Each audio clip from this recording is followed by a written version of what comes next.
청취자 여러분 안녕하십니까? 교육진담 수요독서에서 열심히 뛰는 책배달부 곰선생입니다. 네, 청취자 여러분 한 주 동안 잘 지내셨는지 궁금합니다. 이제 9월입니다. 여름이 다 갔나 싶다가도 좀 그렇죠. 이게 아침 저녁으로는 좀 서늘하지만 그래도 아직까지 습하기는 한 그런 바람이 좀 지나가고, 가을 장마도 좀 겹쳐 있다고 하고, 그런 달입니다. 좀 우리가 좀 기분 좋게 지내기에 좀 더 적당한 날씨가 되기를 빌면서 오늘 가져온 책은 이 앞에 보시는 요 책, 스튜어트 파이어스타인의 이그노런스, 무지라는 뜻이죠. 제가 지난주에 무지라고 소개를 해드렸는데 이그노런스더라고요, 그냥 제목이. 네, 바로 청취자 여러분의 기억 속으로 책을 배달해드리는 2분 퀵 서비스 시작해 보겠습니다. 우리는 항상 알을 추구합니다.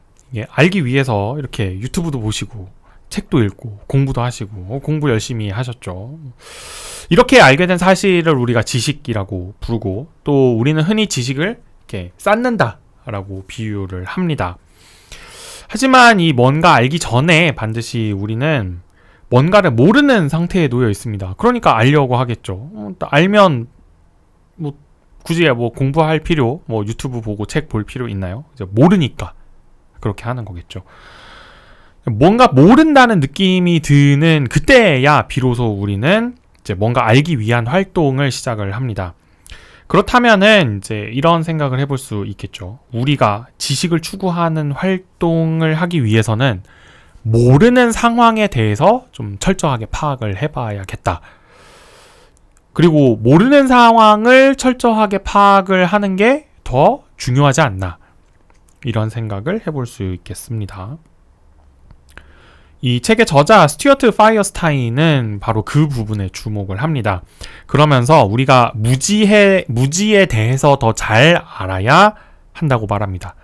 그리고 이런 그 무지라고 하는 것의 특성에 관해서 가장 알기에 좋은 분야는 이 책의 저자 파이어스타인이 생각하기에 우리 시대의 알의 최첨단이라고 할 수 있는 바로 과학입니다.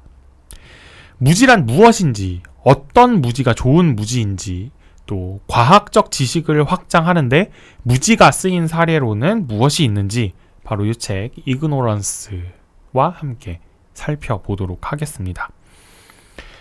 네, 이 책은 그래서 무지, 그러니까 모른다고 하는 것에 관한 에세이입니다. 그럼에도 불구하고 현역 과학자가 쓴 에세이이기 때문에 내용은 굉장히 튼실하게 잘 마련이 되어 있고, 또 우리가 아는 것과 모르는 것은 과학에서도 분명히 우리가 사용하는 단어이고, 또 과학에서 굉장히 중요한 것이긴 하지만, 또 우리가 안다 모른다 라고 하는 거는 일상에서도 분명히 사용하고 있는 말들이고 또 중요한 요소이지 않겠습니까? 그래서 이 안다 라고 하는 것에 관해서 알기 위해서 무지를 살펴보는 이 책을 한번 들고 와 보았습니다. 꼼꼼하게 책을 읽으신 청취자 여러분을 위해 핵심을 짚어드리는 이종보통 키워드 시간으로 넘어가 보겠습니다. 당연히 이 책의 핵심 키워드 무지가 되겠죠. 이 학문 분야에서 무지와 관련된 굉장히 유명하고 아주 오래된 격언이 있습니다. 청취자 여러분도 잘 아실 텐데, 이 소크라테스가 한 말이죠. 너 자신을 알라 라고 했던 이 말. 이 소크라테스의 행적을 좀 살펴보면 이렇습니다. 이 자신이 이제 나 자신을 알기 위해서 뭔가 이렇게 깊게 사색을 하고 여러 가지 정보들도 찾아보고 한 결과, 소크라테스가 깨달은 것은 단 한 가지. 나는 뭔가를 잘 모른다 라고 하는 것. 그리고 거기에 덧붙여서 나는 참 뭔가 잘 모르는 것 같은데 내 주변에 있는 사람들은, 즉 이제 소크라테스와 동시대의 소피스트들은 뭔가 그렇게 아는 듯이 막 떠들고 다니더라 라고 하는 게 소크라테스의 주장이었죠. 이제 그가 죽은 지 2000년도 더 된 시점, 지금 우리가 살고 있는 시점의 모습도 사실 그다지 다른 것 같진 않습니다.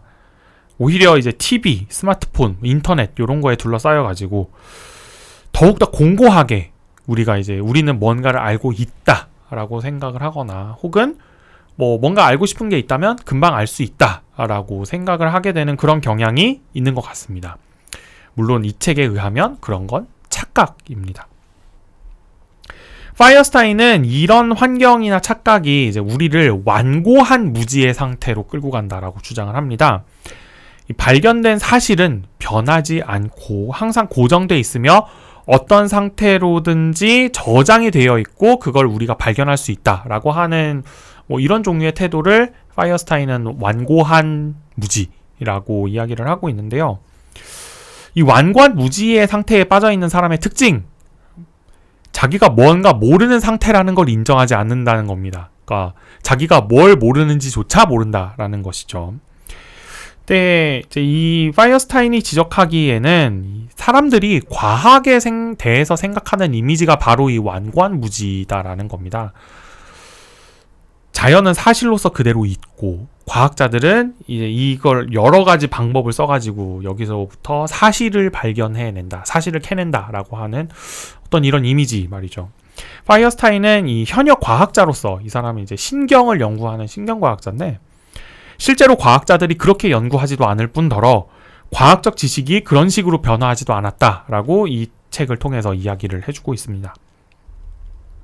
이제 이런 이야기를 이렇게 말씀을 드리면 그 패러다임의 변화 뭐 이런 단어 떠올리시는 분이 있을 겁니다. 우리 수요 독서 예전 코너에서도 그 감염도시 뭐 이런 책들을 다루면서 패러다임의 변화 이런 거 얘기를 한 적이 있었는데 이 파이어스타인이 이 책에서 하는 얘기는 그거랑도 약간 결이 좀 다릅니다.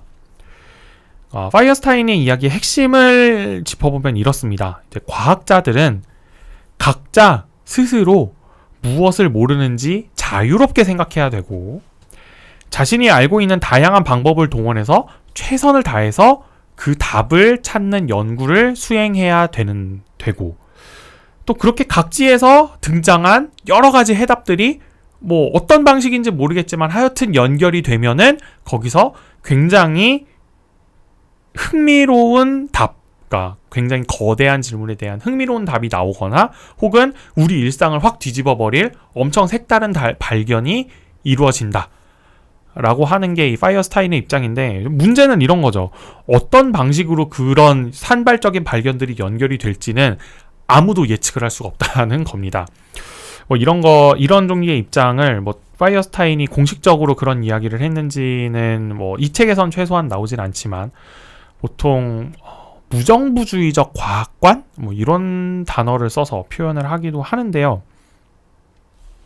이 책에 나오는 사례를 두 개만 한번 언급을 해보도록 하겠습니다. 첫 번째는 PET입니다. 페트, 그 병 페트 말고요.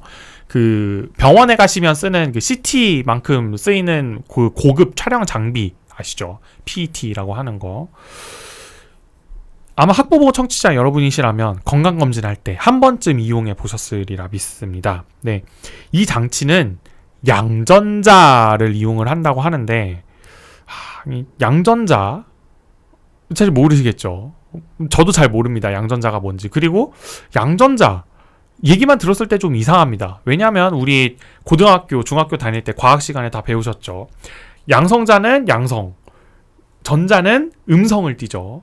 그런데 양전자라니요.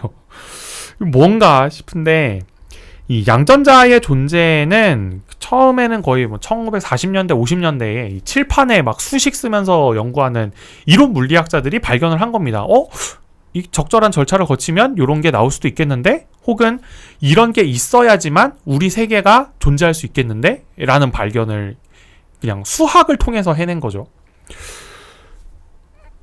또 이런 게 있습니다. 두 번째 예인데요. PCR이라고 하는 거. PCR이 뭐야? 아마 많이 들어보셨을 수도 있지만 PCR이 뭐야 하실 텐데 이 PCR이 뭐냐면은 그 코로나 검사 받으러 갈 때 이렇게 면봉을 코에다가 이렇게 싹 쑤셔서 돌린 다음에 그걸 검체를 채취를 해서 검사를 하잖아요. 코로나 바이러스가 있는지 여부를. 그 검사를 할 때 쓰이는 기술이 PCR이라고 하는 기술입니다. 근데 이 PCR 같은 경우에는 어떻게 발견이 됐느냐? 이 그 해양 생물학자들에 의해서 발견이 됐다고 해요. 이 사람들이 이 바다 밑에 왜 그 우리가 대륙붕이라고 부르는 곳이 있잖아요. 그 이렇게 판과 판이 만나가지고 이렇게 솟아오르는데 그 부위가 바다 밑에 깔려 있는 경우가 있죠. 네, 이 솟아오르는 요 지역은 당연히 이제 그 화산 폭발 같은 것도 일어날 테니까 굉장히 뜨겁습니다. 네, 이 뜨거운 부위에서 잘 살아가는 세균들이 있다고 해요. 이걸 이제 호열균이라고 하는데, 이 균들이 체내에 갖고 있는 효소들을 연구를 하다가 발견한 기술이 PCR이라는 기술이라고 합니다. 신기하죠? 해양 생물학이랑 바이러스 채취하는 게 무슨 관계가 있길래, 혹은 칠판에 수식 쓰면서 하는 이론 물리학 연구랑 의학이 무슨 관계가 있길래. 파이어스타인이 내놓는 질문이자 해답은 이렇습니다. 과연 양전자와 호열균을 연구하던 과학자들이 PET 혹은 PCR 기술을 개발하기 위해서 이런 것들을 연구를 했겠느냐? 당연히 아니다라는 겁니다. 이 과학자들은 그저 자신이 모르는 것, 뭐 세상이 수식으로 이렇게 구현이 될 수 있을 것 같은데 그 수식에 따르면 양전자라는 게 있어야 되네? 이거 뭐야? 라는 반응, 혹은 대륙붕에 세균들이 산다고? 그럼 그 세균들은 어떤 구조로 이루어져 있는지 알아볼까? 하는 어떤 연구. 이런 연구들이 그냥 이루어진 것이죠. 그냥 그 과학자들이 궁금해해서. 그래서 이런 과학자들이 하는 연구에 대해서 우리가 뭐 그게 얼마나 쓸모가 있느냐, 혹은 그게 얼마나 많은 지식을 우리에게 즉 이제 비과학자 집단에게 전달을 해줄 수 있느냐, 요런 잣대들을 가지고 평가를 하려고 드는 게 굉장히 잘못된 관행이다라고 하는 게 이 파이어스타인의 견해입니다. 그래서 과학자들은 되도록이면 자유롭게 자기네들이 알아서 연구를 하도록 냅두고, 그 연구 결과들이 산발적으로 나오게끔 최대한 풀어놓아야 그만큼 우리 삶을 획기적으로 바꿀 수 있는 기술이나 발견이 나올 확률도 훨씬 더 높아진다라고 하는 것이죠. 근데 이제 이런 게 있죠. 하지만 그렇다고 해서 그냥 과학자가 단지 내가 알고 싶으니까 이렇게 할 거야 라는 이유만 가지고 뭐 연구라는 걸 수행을 하기에는 좀 그렇겠죠. 그래서 파이어스타인은 이 책 안에서 이제 큰 틀에서 가치 있는 연구라고 하는 것을 정리를 하려고 합니다.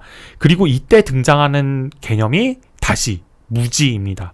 네, 이때 등장하는 무지는 앞에서 말씀드렸던 완고한 무지가 아니라 가치 있는 무지입니다. 그래서 가치 있는 무지에서 시작한 연구는 그 무지와 연관된 여러 다른 분야의 문제들도 해결해 줄 수 있고요. 또 그런 무지들 때문에 우리가 그 무엇을 모르는지, 그리고 그 무엇을 모르는지를 알기 위해서 또 어떤 알을 동원해야 하는지 하는 것들을 우리가 체계적으로 정리해낼 수 있다라는 것이죠. 그래서 이 책 안에 보면 그런 어떤 가치 있는 무지를 판별하는 방법, 혹은 가치 있는 무지를 나의 아이디어에서부터 끄집어낼 수 있는 방법, 이런 것들을 위한 브레인스토밍 질문들을 좀 준비를 해놓았거든요. 제가 책에 있는 질문의 목록을 잠깐 읽어드리면 이렇습니다. 이거는 뭐 굳이 과학뿐만 아니라 우리 청취자 여러분들께서 종사하시는 분야에서도 다 이용해 볼 수 있을 거라고 생각을 합니다. 이런 질문들을 통해서 브레인스토밍을 하면 가치 있는 무지를 이끌어낼 수 있다고 하네요. 당신의 분야에서 도저히 알 수 없는 것들이 있다고 생각하십니까? 그렇다면 그건 어떤 것들입니까? 또 당신의 연구에서 현재의 기술적 한계는 무엇입니까? 그리고 언젠가는 그게 해결될 수 있다고 생각하십니까? 또 당신은 지금 무엇에 관심이 있습니까? 당신은 모르는 것에 대해서 어떻게 말합니까? 연구해보고 싶지만 할 수 없는 주제가 있는지, 그리고 할 수 없다면 그게 비용 때문인지, 인력 때문인지, 혹은 기술적 한계 때문인지. 또 당신의 분야에서 10년 전, 15년 전, 25년 전에는 어떤 것들이 무지의 상태였고 그 무지의 상태가 지금은 어떻게 바뀌었는지, 추측은 얼마나 자주 하는지, 문제가 저절로 풀릴 때도 있는지, 현재 지금 당신이 만들고 있는 질문은 무엇인지, 그리고 당신이 만들고 있는 무지는 무엇인지, 이런 것들에 대해서 스스로 질문을 던져보면 우리는 가치 있는 무지를 발견할 수 있다 라고 하는 이야기를 이 책에 걸쳐서 하고 있습니다. 네, 뭐 이런 흥미로운 질문들, 흥미로운 뭐 발견들, 그리고 과학의 역사에서 있었던 흥미로운 이야기들이 굉장히 많이 담겨 있는 책이기 때문에 한 번쯤 보시면 좋을 거다라는 생각이 듭니다. 이제 이 책을 더 재미있게 읽으셨다면, 그러니까 이 책을 재미있게 읽으셨다면 더 재미있게 즐기실 수 있는 콘텐츠를 추천해드리는 이제 아이랑 투게더 시간으로 넘어가 보겠습니다.